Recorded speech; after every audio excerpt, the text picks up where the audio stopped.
Olá, bem-vindos ao Hora da Verdade, o programa de entrevistas da Renascença e do Público. Hoje o nosso convidado é o Almirante Gouveia Melo, coordenador do Grupo de Trabalho para a Vacinação contra a Covid-19. Muito obrigada por estar aqui conosco. Obrigado. A primeira fase da vacinação deveria ter terminado no plano inicial hoje, no final de março. Quando é que afinal vai terminar e quando é que vão estar vacinados todos os idosos com mais de 80 anos e todas as pessoas com doenças de maior risco? De acordo com as nossas estimativas, a seguir à segunda semana de abril. Portanto, nós estamos a fazer um esforço muito grande para que até dia 11 de abril, que é a segunda semana de abril, a maior parte dos idosos, quase praticamente 100%, dos idosos com mais de 80 anos e das pessoas com as comorbilidades tipo 1, da fase 1, também estejam todas vacinadas, a 100%. Claro que nunca se garante 100%, porque há sempre umas bolsas de pessoas que ficam para trás, porque não se conseguiram contactar ou porque escaparam, digamos, ao nosso processo de chamamento dessas pessoas. E como é que vão resolver essas bolsas? Temos um processo mais fino, com a ajuda das autarquias, dos próprios centros de saúde, de tentar chegar a esses idosos que estão ou acamados, ou que estão isolados, ou que são info-excluídos e não os conseguimos contactar. Mas nós já temos contactado muita gente dessa. Portanto, temos estado a recuperar para o processo de vacinação muita gente dessa. Ia dizer também que o cálculo dos 100% é um cálculo com base estatística, né, da população relativamente a censos de 2019. Se calhar temos muito menos já nesta faixa etária, muito menos gente do que estava no censo de 2019 e, portanto, nós podemos estar a lidar com listas não atualizadas. Com listas, grande parte atualizadas, mas com uma margem não atualizada, com uma pequena margem não atualizada. Eu tenho o relato das ARS, portanto, das Administrações Regionais de Saúde, que já começam a ter dificuldade, alguns ACEs já começam a ter dificuldade em encontrar pessoas acima dos 80 anos. Apesar de haver ainda muita gente noutros, portanto, nos ACEs mais populosos ainda não há esse problema. Mas daqueles ACEs menos populosos já não encontram pessoas com mais de 80 anos para vacinar. Os ministros da Educação e do Ensino Superior insistiram sempre que as escolas são lugares seguros. Apesar disso, foram colocados 280 mil professores e funcionários à frente de milhares de doentes da primeira fase que ainda não estão vacinados, como cardíacos e doentes renais e pulmonares graves. Os próprios peritos da Comissão de Vacinação da DGS contestam esta decisão. Como é que se justifica a inclusão deste novo grupo nos prioritários, na primeira fase? Quem é que tomou a decisão, afinal? Bem, eu acho estranho que os peritos contestem a informação que me está a dar, que os peritos contestem, os peritos da DGS contestem portanto, esta prioridade, porque a prioridade vem da DGS. Portanto, a DGS é que define as prioridades. Nós cumprimos um plano de acordo com prioridades definidas pela DGS. Mas também é importante refletir um bocado sobre isto. Nós, o que fizemos foi, nós temos a necessidade de ganhar resiliência no Estado para que o Estado consiga dar respostas durante a pandemia, nomeadamente, por exemplo, na área da saúde, isso foi evidente, mas também há outras áreas em que o Estado tem que continuar a dar resposta, e o ensino é uma delas.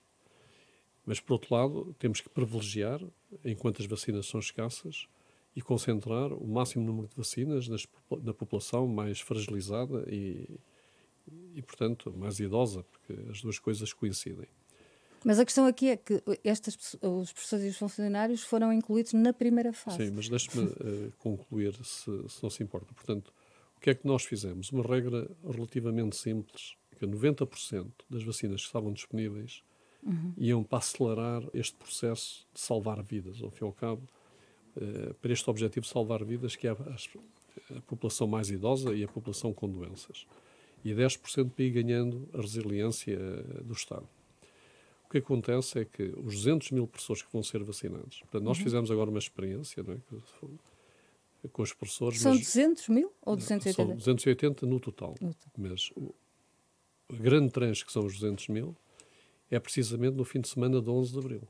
Ou seja, quando em princípio a fase 1 está praticamente fechada, porque já atingimos os tais 100% dos dois outros grupos, dos mais Os 80. doentes graves já estão também Estes da fase 1, depois há outros doentes que terão que ser também atendidos. E é, nessa fase, e é precisamente nessa transição que nós vamos fazer, portanto, este aumento na resiliência que tem a ver com os professores. Por outro lado, há aqui um fator importante. Nós estamos a preparar-nos para uma fase massiva de vacinação e temos que testar sistemas massivos de vacinação. Então os professores são utilizados para este teste? Os professores também servem para testar todo o sistema, porque os sistemas não se inventam e não se criam por decreto-lei, não é? Claro. Os sistemas têm que ser testados. Nós testámos um sistema em que vacinamos 62 mil pessoas num dia e agora vamos ter que vacinar 100 mil pessoas no outro dia e depois são 100 mil pessoas todos os dias. E estas coisas é uma escadaria que se vai subindo e que tem que subir esses degraus e temos que fazer estes testes. Portanto, o plano é um conjunto de todas estas coisas, de uma necessidade de focar grande parte ou a maioria das vacinas no grupo prioritário, mas também de ir ganhar resiliência ao Estado e preparar os próximos passos. As pessoas perguntam, e a resiliência fora do Estado? É uma pergunta... Pronto. É uma pergunta. A resiliência fora do Estado vai ser ganha com a vacinação por faixas etárias. Portanto, o que é que está em causa para a segunda fase? Neste momento está-se a discutir com a DGS se devemos ou não continuar a ter grandes grupos, por exemplo, diabéticos, hipertensos. Podem ser 3 milhões de pessoas. Pois é. E estão muito correlacionados com a idade. Se não devemos fazer esse grupo por idades, e portanto, ao fazer o grupo por idades, também estamos a fazer as doenças que estão muito relacionadas com a idade. Portanto, estamos, ao fim e ao cabo, a combater com uma estratégia as duas coisas em simultâneo e ir buscar são pessoas menos idosas que teriam que esperar muito tempo na regra das idades, mas que têm doenças que podem ser muito críticas face Ou seja, a isso implica ter em paralelo um critério único da idade e, simultaneamente, estudar essas doenças, tipo os transplantados. Exatamente. Ou seja, que parece-nos que é mais justo, porque o critério de idade acaba por, nas doenças que são muito genéricas, que estão muito presentes na população, estatisticamente, essas doenças são atacadas quando nós atacamos o critério de idades, porque as duas coisas estão correlacionadas. As pessoas mais doentes são as pessoas mais idosas, têm mais doenças. Portanto, ao fazermos o ataque por idade, estamos a resolver esse problema. Mas a exceção deve ser para outros pequenos grupos que têm doenças raras ou doenças muito específicas, mas que podem atacar jovens e que, esperando no critério de idade, teriam que esperar 4 ou 5 meses. Quando é que será tomada essa decisão, que no fundo implica aqui uma mudança de orientação do plano, não é? Essa decisão está a ser feita neste momento, enquanto estamos a falar, não é? Estas decisões estão a ser tomadas. Isto, claro que são decisões que implicam alguma reflexão e há quem diga que o plano está a mudar. Os planos têm que mudar, porque se os planos não mudam, significa que o mundo não muda. Aconteceram muitas coisas desde o plano inicial. Aconteceu... Estamos à espera de muito mais vacinas, vieram menos vacinas, de repente vêm muito mais vacinas. Ou seja, houve uma distribuição irregular.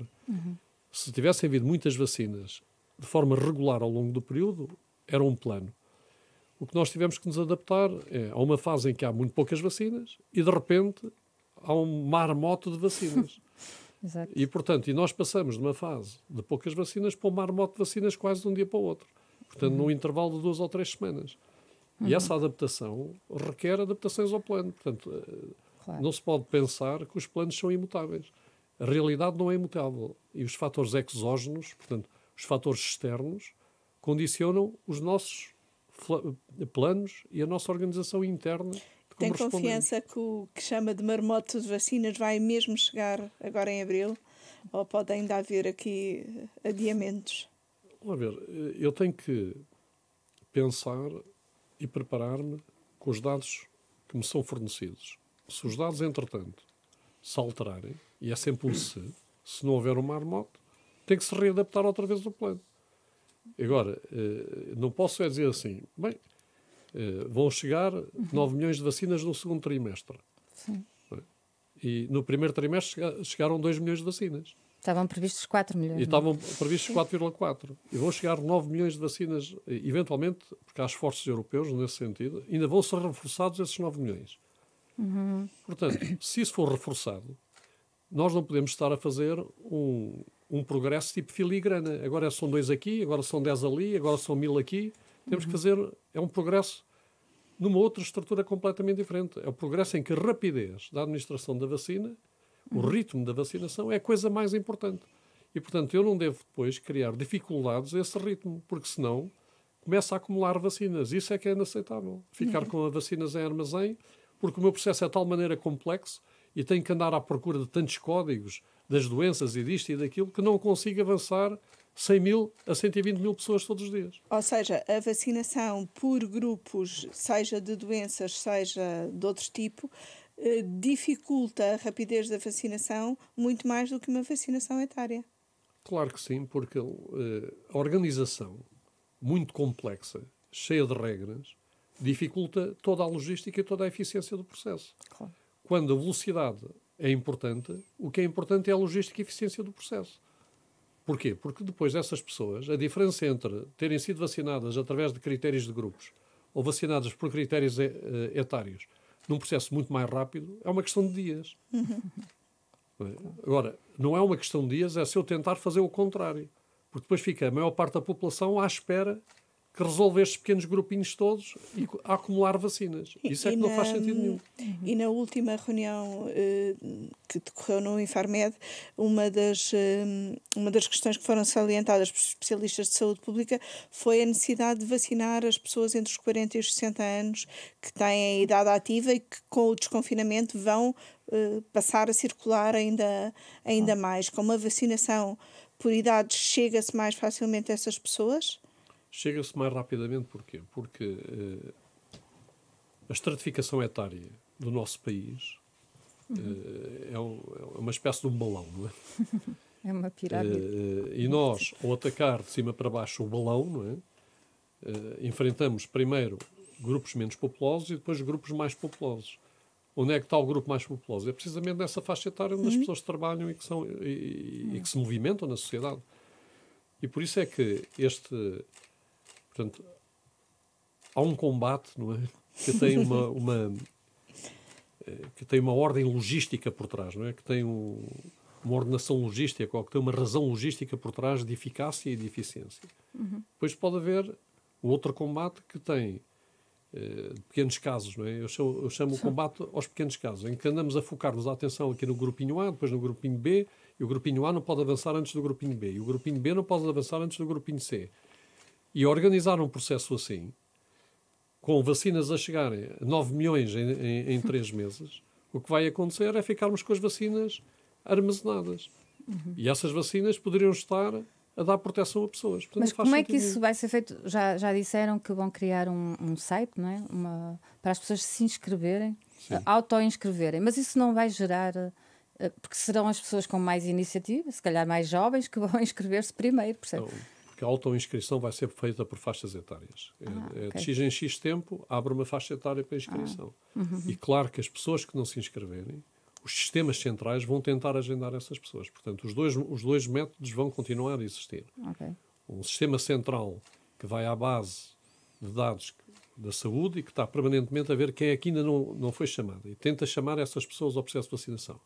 E, por outro lado, um processo que facilita imenso o processo, como compreenderá, não é? Que é as pessoas autoagendarem-se, porque... Escolherem, as pessoas vão poder escolher a data vão e a hora. Escolher a data e vão escolher o local. O local também. O local, porque isso facilita imenso o processo. A minha preocupação é, imagino que... É mais cómodo para as pessoas. Sim, além de ser mais cómodo, eu vejo isto mais como... prático. Eu tenho 100 mil lugares para encher todos os dias. E em vez de andar à procura de 100 mil pessoas para encher os lugares, eu espero que haja pessoas, porque há 7 milhões de pessoas que querem encher esses lugares. Não é? É quase um estádio de futebol, não? Pronto, eu quero...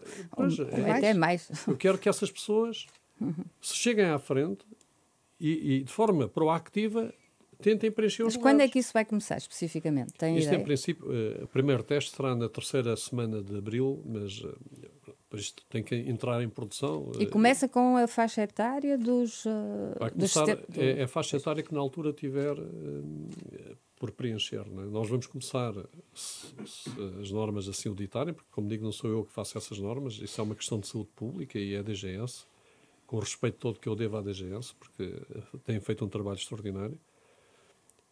Se as normas assim o ditarem, portanto, nós ainda temos 15 dias para ir continuando a responder às pessoas mais idosas, não é? Dos 80 anos para baixo, e depois, quando esse processo estiver totalmente montado e as vacinas começarem a chegar em quantidade, eu presumo que estarão na faixa dos 70, 60, e depois 50, e depois 40, e até acabarmos a população. Mas para encher esses autocarros, usando a sua expressão, precisa de pessoal que ajude a encher, ou seja, são precisos enfermeiros, médicos, Assistentes. tem essa... o Primeiro-Ministro já disse que não irão faltar meios, o Sr. Almirante também já disse que provavelmente é preciso ir buscar fora do Serviço Nacional de Saúde. Tem essas contas feitas? Quantas pessoas é preciso ir buscar dentro e fora do Serviço Nacional de Saúde? Nós temos as contas feitas de quantas pessoas precisamos para o processo. Nós precisamos de cerca de 2.500 enfermeiros, 400 médicos e 2.300 auxiliares. Isto, grosso modo. Claro que este processo pode sofrer ajustamentos em função do tipo de respostas que vão ser montadas depois nas ARS. E também já sabemos, por ARS, quantas pessoas é que precisamos. Portanto, o Sistema Nacional de Saúde, nos cuidados primários de saúde, tem cerca de 9.000 enfermeiros. É aceitável usar 20%, até 20% desses enfermeiros no processo de vacinação. Portanto, 1.800 enfermeiros. Faltam 700. Faltam 700. Portanto, de qualquer forma, os cuidados primários de saúde também têm que recuperar muito deste processo pandémico, tratando de outros a casos atividade assistencial. da atividade assistencial. Portanto, o que nós estamos a tentar fazer é, entre 1.000 a 1.500 profissionais do Serviço Nacional de Saúde para enquadrarem a resposta, porque a resposta requer sistemas informáticos da saúde, requer uma data de responsabilização até no processo, para enquadrarem e depois ir buscar outros enfermeiros. Estes enfermeiros são pessoas que ou não estão empregados ou que estão a sair agora das escolas de enfermagem, são enfermeiros que estão a acabar a sua formação, ou então enfermeiros em horários extraordinários, que claro que Mas deverão então ser remunerados. significa que não é? podem utilizar estudantes de enfermagem ainda? Não é estudantes, pessoas que estão a sair agora, que estão a passar Sim. da fase digamos, do ensino para a fase profissional. Não é? Já acabar, terminaram, sim, sim. vão terminar e, portanto, ainda são em número significativo. E, portanto, aqui não há nenhuma restrição de nenhum foro psicológico. O que é preciso é encontrar soluções. Seja fora do SNS, seja com horas extraordinárias. Exatamente. Dentro do SNS, com horas extraordinárias do SNS e fora do SNS. E eu tenho estado em conversação com o Ministério da Saúde, e o Ministério da Saúde tem-me dado todo o apoio nesse sentido. Portanto, essa organização está a acontecer também enquanto estamos aqui a falar, portanto, estamos a trabalhar nisso.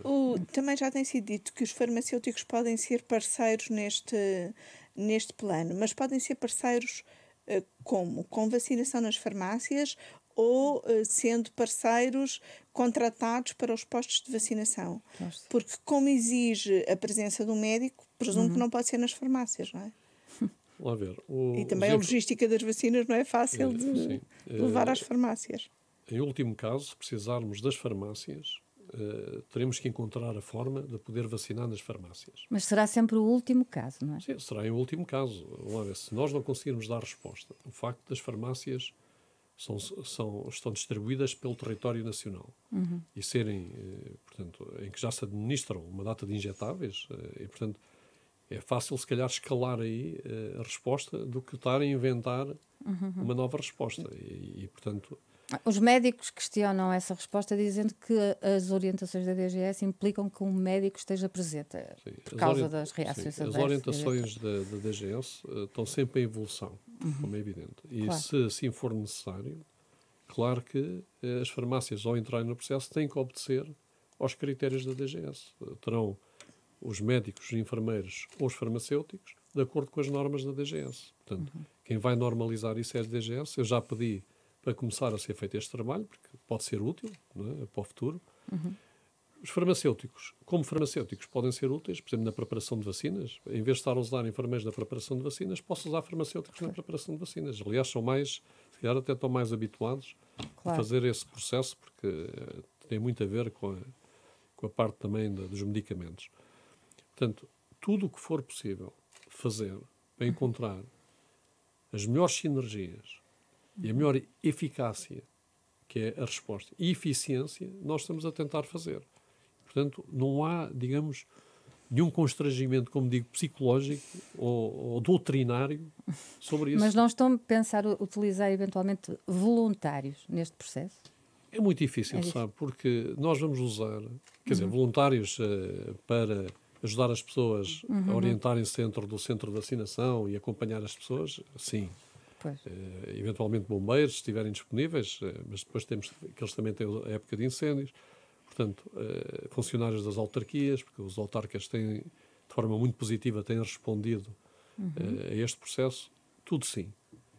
Mas há aqui uma coisa que é preciso considerar, é que isto são 7 dias por semana, durante 4 a 5 meses, constantemente. E, portanto, isto não é Tem com que ter profissionalismo. não é com voluntariadozinho que se faz. Não é? Isto é profissionalismo a sério. Não é?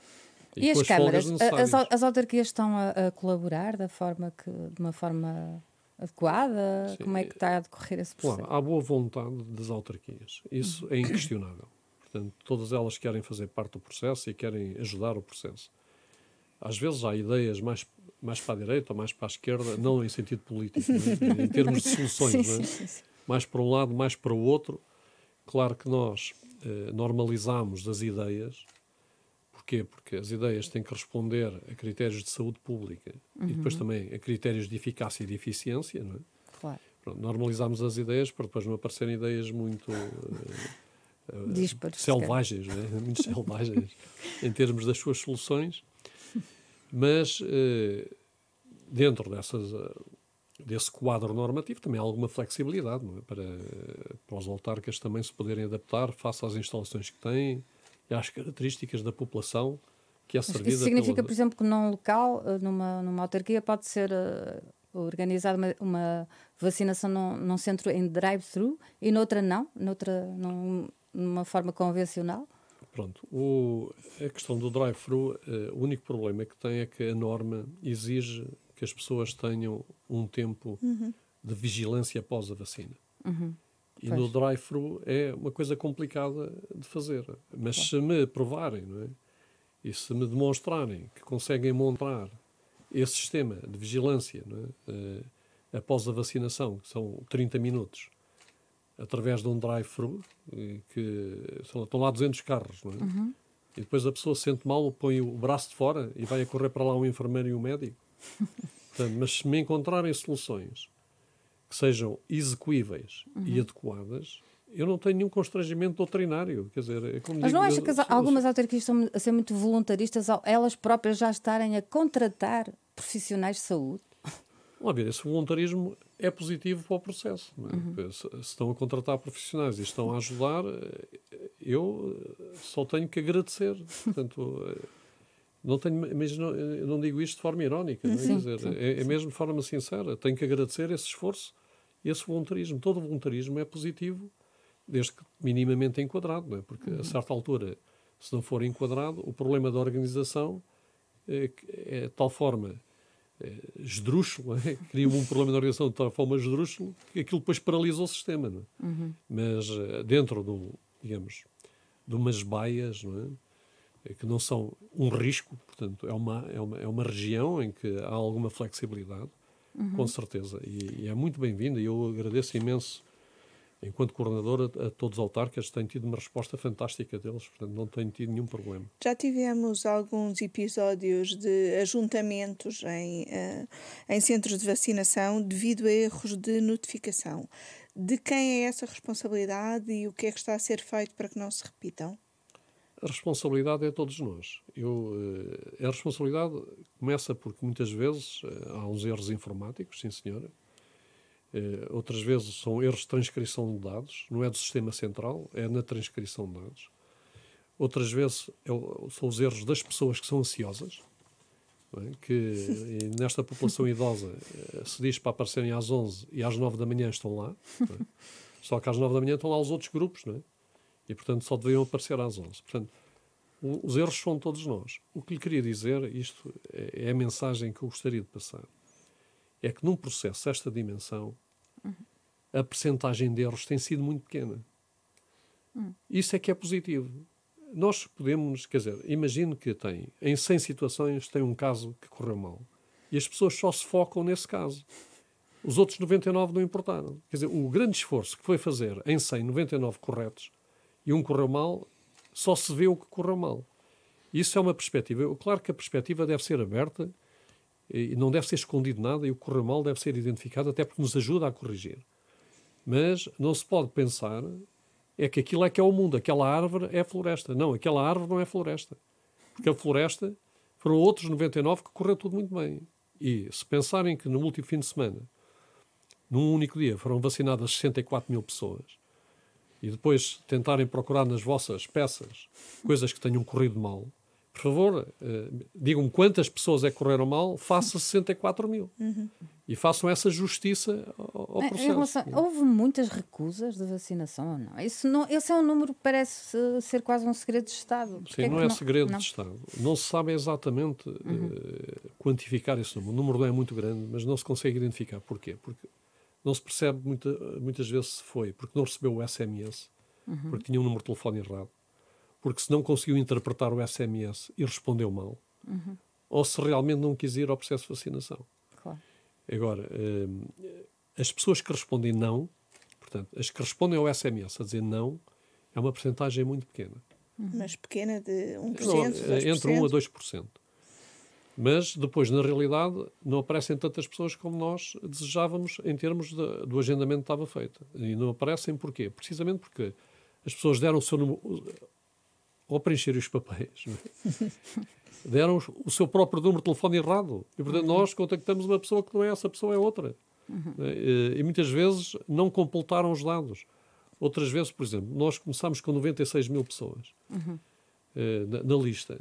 Reduzimos para 71 mil pessoas, ou porque não tinham os dados corretos, ou porque já estavam grávidas e não podiam estar no processo, ou porque já tinham sido infectadas e, portanto, também não deviam estar no processo. Portanto, ou porque já tinham sido vacinadas noutros grupos. Ou que já tinham sido vacinadas noutros grupos. Portanto, quando nós dizemos vamos vacinar 80 mil professores, a nossa intenção é vacinar 80 mil professores, mas depois, quando começamos a depurar, encontramos muito menos professores em ensino, não é? Portanto, professores e auxiliares, portanto, docentes e não docentes.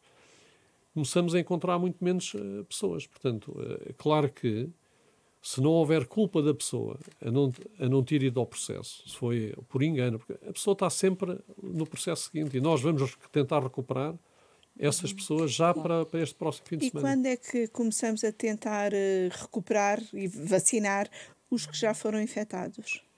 A Ordem dos Médicos já veio queixar-se que há muitos médicos à espera nessa situação. Sim, isso é uma decisão da DGS, mais uma vez, é a Autoridade de Saúde. Eu presumo que essa decisão estava pendente de duas coisas.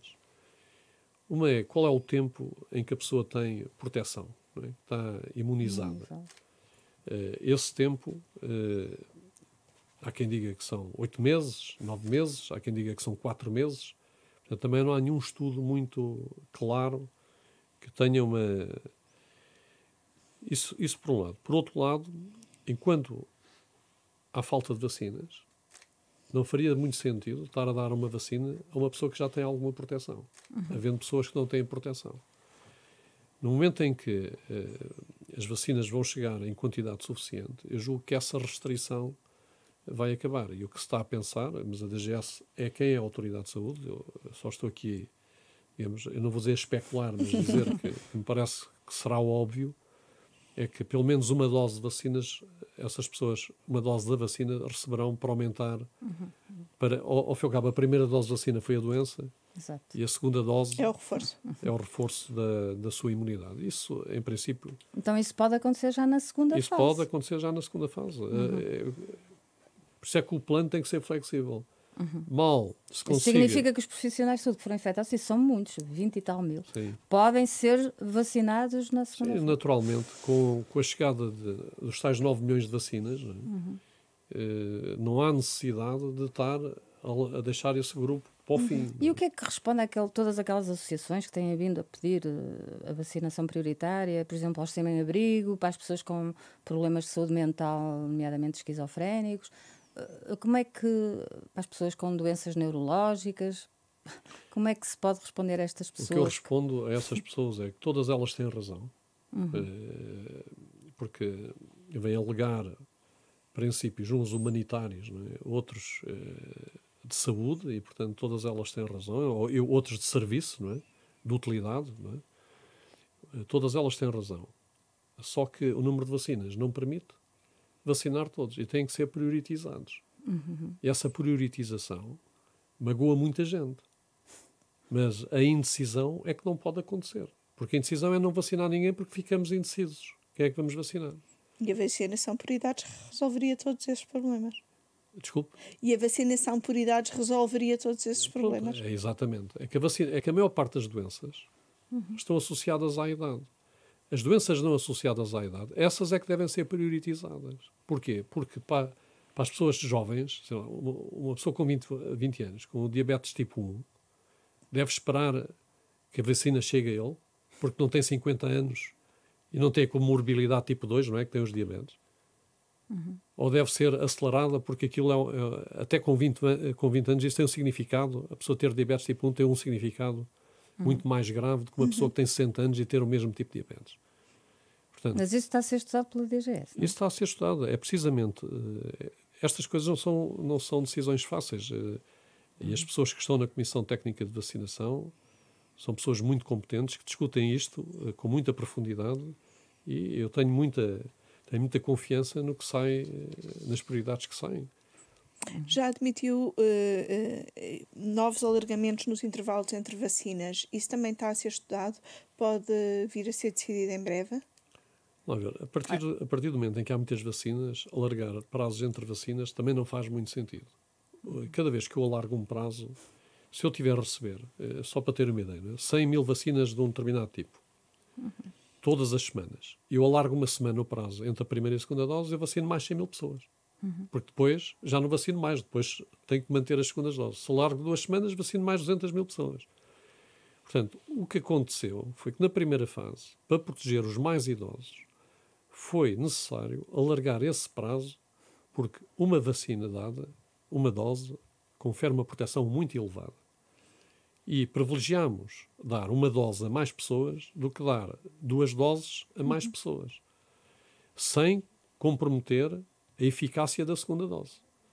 E isso foi feito nesse período. A partir de uma determinada altura, isso já não... Se eu estou a dar 100 mil vacinas por dia, avançar numa semana 100 mil pessoas, qual é o significado? Já se torna irrelevante. Já se torna irrelevante. Portanto, a decisão foi tomada na altura certa. Portanto, E neste momento, como é que está a ser feita a gestão de reservas? as reservas estão... isto é outra questão que tem a ver com o avançar. Sempre que eu administro mais cedo uma vacina, eu estou a dar proteção mais cedo àquele grupo de pessoas. Portanto, o que é que nós fizemos? Em vez de estarmos... Vêm 2 vacinas para Portugal. Uma fica em reserva e outra é vacinada. Não é? E essa vacina está, nos casos, 1 mês à espera, não é? E noutros casos, 3 meses à espera, não é? Que é o caso da AstraZeneca. O que nós fizemos foi, em termos estatísticos, usar as vacinas que estão a chegar para ir dando a segunda dose também, para contribuir para as segundas doses, avançando as primeiras doses logo, portanto, aumentando ao máximo o número de população que pode receber uma primeira dose. Isto tem um risco. Se houver uma quebra de fornecimento, Não tem a segunda dose. não temos a segunda dose. Como é que nós Controlamos o risco. controlamos o risco? Criamos uma reserva para, se houver uma quebra, conseguimos durante 1 a 2 semanas aguentar as segundas doses até se repor portanto, o abastecimento. Não é? E é assim que nós estamos a funcionar, e tem funcionado bem. Portanto, nós avançamos muito as primeiras doses, dando proteção mais cedo às pessoas. O que foi muito útil, por exemplo, nos lares, não é? E nas respostas sociais, isso teve um contributo muito grande, porque reduziu imenso a mortalidade. Já se começam a sentir esses resultados. E, de facto, foi uma política de avançar logo a primeira dose, sem estar a guardar para cada primeira dose uma segunda dose. Há países que já começam a falar numa terceira dose devido às novas variantes. Uma terceira vaga. Não, uma terceira dose. Numa terceira dose da vacina devido às novas variantes. Cá também já começamos a ponderar isso. O que é que isso poderia implicar no plano?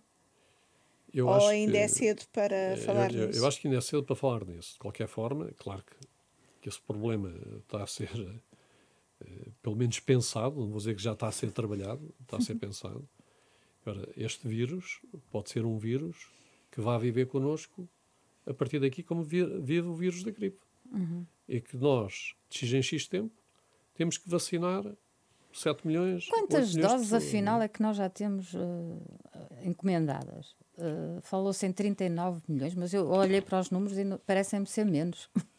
35,8 milhões encomendadas. A promessa é de verem 35,8. Dá para vacinar 3 vezes a população portuguesa e sobra. Não, atenção que isto são 2 doses, não é? Claro, muitas das vacinas 15, são... Sim, mas é só para dizer que o governo não... Também a justiça tem que ser feita... Não poupou, não é? Comprando só 20 milhões de doses, não é? E comprou... há outros países que compraram muito a AstraZeneca e que agora estão numa situação difícil. Comprou um leque diferenciado de vacinas para evitar ficar dependente de um tipo de vacinas. Portanto, há coisas positivas que foram feitas e, portanto, nós também temos que referir isso. Não é? Porque em abril nós vamos receber já a Janssen, doses da Janssen, que é só uma dose, não é? Sim, exatamente. Na segunda quinzena de abril vamos receber já cerca de 80 mil vacinas. E essa vai ser reservada para algum grupo em especial ou... Não, é distribuída aleatoriamente. Há aqui um princípio que é, nós não vamos criar vacinas para grupos, nem prioridades da vacina A para a pessoa especial X. Não é? Sim. Agora, eventualmente, para determinadas situações em que, em termos logísticos, uma dose é muito importante, porque evita muitos problemas logísticos, isso pode estar... Por exemplo, nos acamados? Isso é um exemplo típico, não é? Dos acamados. Isso pode ser considerado. E não está a ser pensada, por exemplo, a AstraZeneca ser reservada só para um determinado grupo etário. O Canadá suspendeu a AstraZeneca, agora em Berlim estipularam que a AstraZeneca só deve ser dada abaixo de 60 anos. Isto não é, de novo, mais um revés para a AstraZeneca, que já está muito fustigada pelas uma série de episódios. Vamos lá ver, há muitos episódios sobre a AstraZeneca. Exato. Se esses episódios correspondem a uma realidade... ou uma preocupação de saúde efetiva ou outra coisa, eu não vou sequer comentar isso. Acha que pode ser uma guerra comercial ou política? Eu não vou comentar isso. Portanto, deixo à imaginação e à capacidade interpretativa dos ouvintes desta rádio e do vosso público. O que acontece é que há um regulador europeu em que fazem parte desse regulador europeu todos os países europeus que fazem parte da União Europeia e que têm cientistas e têm uma capacidade, têm dados e têm uma capacidade que nenhum regulador de um país sozinho tem. E esse regulador diz, a vacina é segura e é eficaz. E depois há alguém que acha que não é segura e eficaz. Ou seja, o risco de não tomar a vacina é superior? É muito superior. Eu posso lhe dizer umas contas muito simples. Os casos em que ainda há dúvida, não é? Possa haver uma relação causa e efeito entre tomar uma vacina e ter um evento tromboembólico, é 1 em meio milhão de pessoas. Em cada meio milhão de pessoas é um caso. E ainda não há certeza que haja essa relação. Portanto, mesmo assim, não se tem certeza que haja essa relação. Ora bem, nós temos uma população de 10 milhões de pessoas. Já morreram 16 mil pessoas com o Covid. Portanto, numa linha, os portugueses estavam a passar numa linha, em cada 600 portugueses morreu. Portanto, o que é que a senhora, não é, enquanto cidadã, quer estar? Quer estar na linha de 1 em meio milhão, em que, por acaso, pode-lhe sair, digamos, o azar desse ser a pessoa em meio milhão, e mesmo assim ainda não está provada que haja essa conexão, ou quer estar na linha em que 1 em 600 vai morrer. 1 em 600 no último ano, porque a continuar vão morrer mais pessoas e, portanto, cada vez... Portanto, quando se diz que a vacina é extraordinariamente positiva, comparando riscos e comparando benefícios, é precisamente isto. Tem um risco, não tomar a vacina, tem um risco quase 1000 vezes superior a tomar a vacina. Portanto, acha que isto pode estar associado ao preço da AstraZeneca, que é cerca de, não sei se fez bem os cálculos, quase 10 vezes inferior ao da Pfizer ou da Moderna? olha, se eu fosse comentador da área farmacêutica ou da indústria farmacêutica, Sim, mas responderia isso. eles prescindiram do lucro, ao contrário da Pfizer e da Moderna. Eu não lhe posso comentar isso. Como compreende, não vou entrar... deixo isso ao critério, ao bom critério dos ouvintes. Portanto, a realidade é esta. A vacina é mais barata. Não é? Eles prescindiram do lucro para poderem... para poder ser mais barata. Para parecer mais barata e pronto. E isto depois é o que é. Mas concorda com aqueles que defendem a quebra de patentes? Acha que se pode chegar a um ponto em que isto se justifica? Pelo menos do ponto de vista mundial, em que há países que de facto não têm acesso. A quebra de patentes é um problema perigoso. Quer dizer, é um precedente perigoso. Porque, claro que há muito investimento público que deve ter um retorno qualquer, de outra forma.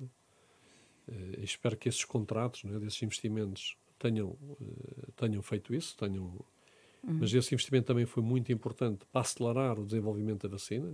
Portanto, se calhar o retorno foi precisamente a aceleração do desenvolvimento da vacina. Portanto, nós pagamos a ter uma vacina este ano e não daqui a 5 anos. Não é? Claro. Portanto, às vezes as pessoas também não percebem, querem ver uma coisa real. Sim, uma coisa real é que andámos 5 anos, pusemos a velocidade e andámos 5 anos para a frente. Não é? Pronto.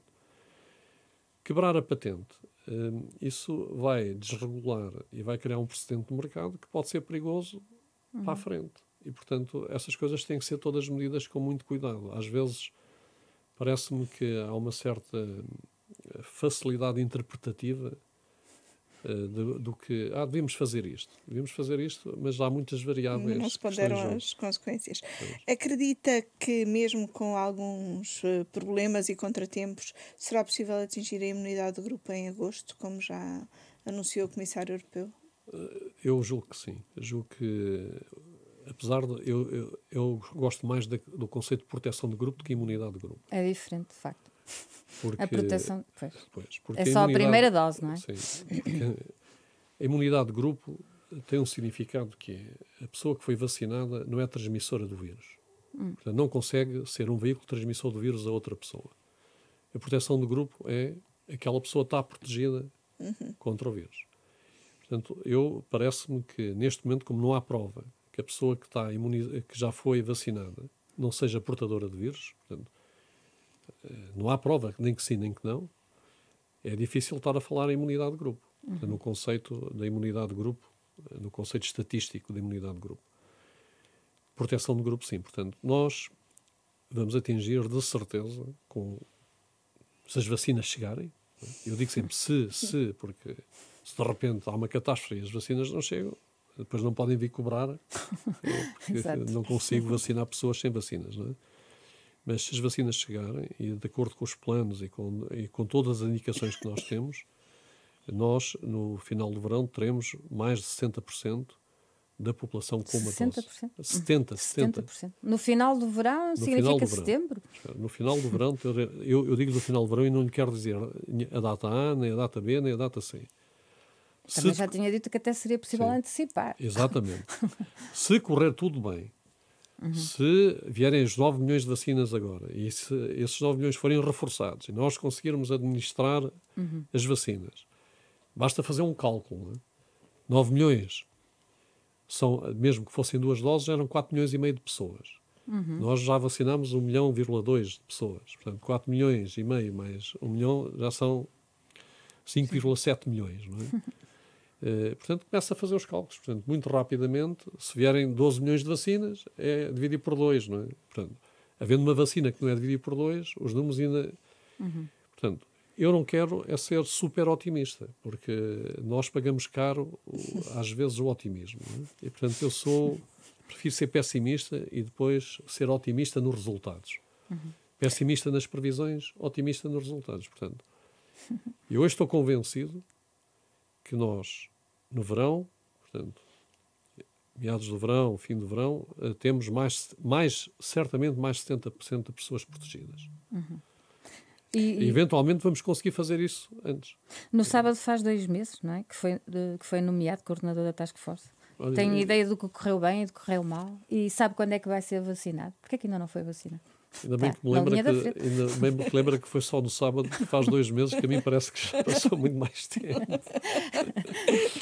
mas pronto, sobre se vou ser vacinado ou não, isso é um dilema com que vivo, não é? Eu, em termos das minhas regras militares e das minhas funções militares, já devia ter sido vacinado, mas eu prescindi da vacina porque acho que nestas funções tem que dar o exemplo. Portanto, vai ser dos últimos, assim. Pronto, exatamente. Por isso vou arriscar e vou tentar dar a minha vacina a quem mais precisa e depois... Mas isso quer dizer que acha que também que os responsáveis políticos também deviam ter dado o exemplo? Negativo. E eu digo isto negativo com muita força, porque é uma questão... Eu estou numa posição muito especial, porque sou a pessoa que decide, muitas vezes, a gestão do plano. Se é uma vacina mais para a esquerda, uma vacina mais para a direita, se vamos acelerar aqui. E, portanto, nessa posição, não me parece muito curial em termos éticos estar a utilizar os meus privilégios que não são privilégios, ao fim e ao cabo, são, portanto, a minha função militar para me vacinar. Portanto, ou seja, se não fosse coordenador da Task Force, já tinha sido vacinado? Sim, já tinha sido. Já tinha sido vacinado.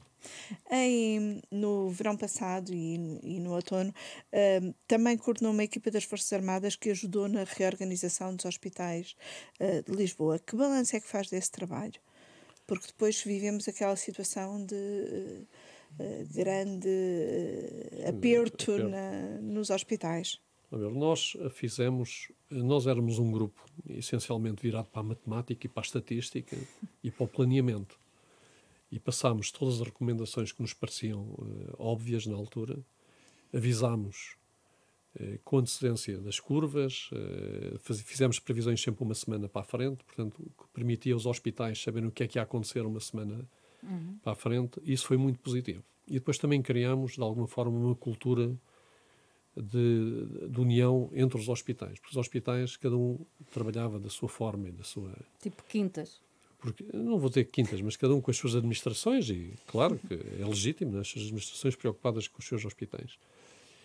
E o Ministério da Saúde fez esse papel, portanto conseguiu de alguma forma harmonizar e trazer todos a um combate comum. Não é? E nós temos que nos lembrar de uma coisa, nós não colapsamos. Houve países em que perante a desproporção, não é, que tiveram que enfrentar, colapsaram os sistemas de saúde, os sistemas de assistência social, houve idosos abandonados, houve debandadas, idosos completamente abandonados, havia idosos mortos a viver com outros idosos que estavam abandonados. Em Espanha, aqui ao lado. Pronto, eu não vou dizer o país. Mas isso foi na primeira fase da pandemia. Sim, na primeira fase. Portanto, nós nunca nos aconteceu isso. E os nossos hospitais estiveram até ao fim, até ao pico da pandemia, a conseguir dar resposta a toda a gente. Criaram... Ainda assim, aqui na zona de Lisboa, houve aquela sensação de que se estava à beira do colapso, não é? Uma vez mais, a tal sensação dos 99-1, não é? Houve uma situação com ambulâncias, foram logo filmar, coitados das pessoas, não saem das ambulâncias. Não é? Mas tem que se analisar exatamente o que é que aconteceu. Houve um problema no Amadora Sintra, com o sistema de oxigênio. Pronto, com oxigênio. Mas, vamos ver, a vida é cheia de problemas. E nós temos que os enfrentar e temos que os resolver. Se alguém pensa que no meio de uma pandemia destas se faria tudo com uma ligeireza e com uma facilidade tremenda, então não era uma pandemia, era uma doençazinha. Por isso é que diz que isto é uma guerra? Claro que eu digo que isto é uma guerra. Ouça, na Guerra da África morreu menos gente em 3 teatros durante 13 anos do que morreu nesta pandemia. Não sei se as pessoas têm noção disso. Não é? E a economia não foi tão afetada como foi afetada agora, portanto, neste último ano. Isto é uma guerra, que não são tanques, nem não são carros de combate, não são aeronaves, não são navios, não são pessoas a disparar sobre nós. É um vírus que está a disparar sobre nós. E nós temos, eu quando digo combate, não é andar a dar tiros. É uma mentalidade. E no combate há perdas. As pessoas têm que perceber que não há combate sem perdas.